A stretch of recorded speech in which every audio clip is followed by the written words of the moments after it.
lagi wak. Wak.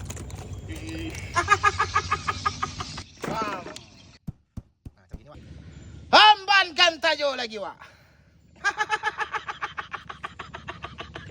Lah mengemban tajuk pula engkau lagi Tan. Jadi wak, cerita petang ini kita pasang tajuk lagi wak.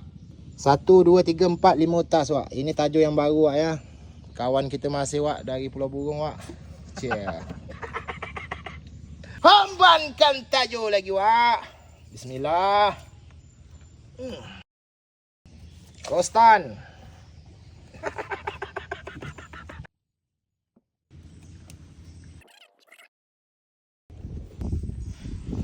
Hambankan tajuk lagi wak. Ini tajuk yang ketiga ni wak. Ini wak lokasi sungai dia wak. 2 tas ni kita pasang sungai seberang sana wak. Kesian juga kita tengok Pak Tekong kita berkayuh ni wak. Masuk bajang tak? Jadi wak, kita sudah sampai dekat sungai ni wak. Pancang tak cukup pula wak. Teruk juga berkayuh ni wak. Pagi besok baru kita angkat wak ya.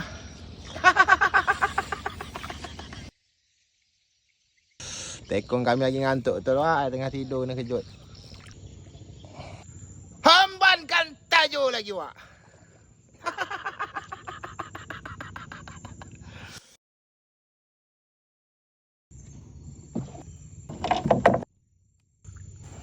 Alhamdulillah wak.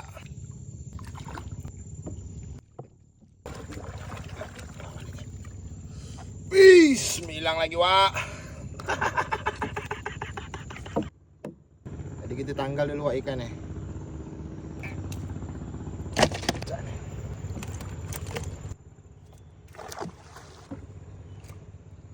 Wak.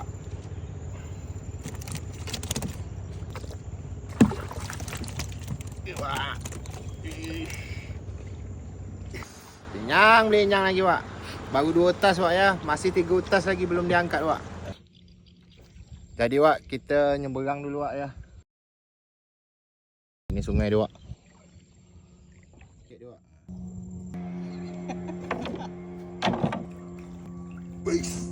Kacau lagi wak.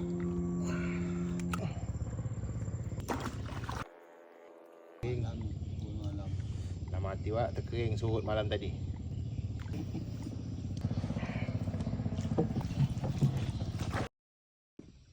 Ambil perempat dulu kita wak. Berubur wak, buah dah.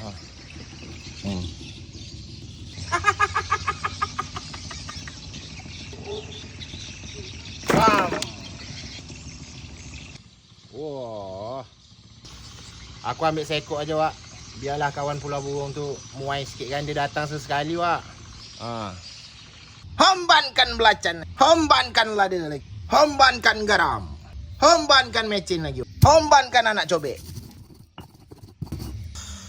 hambankan buah perpat lagi.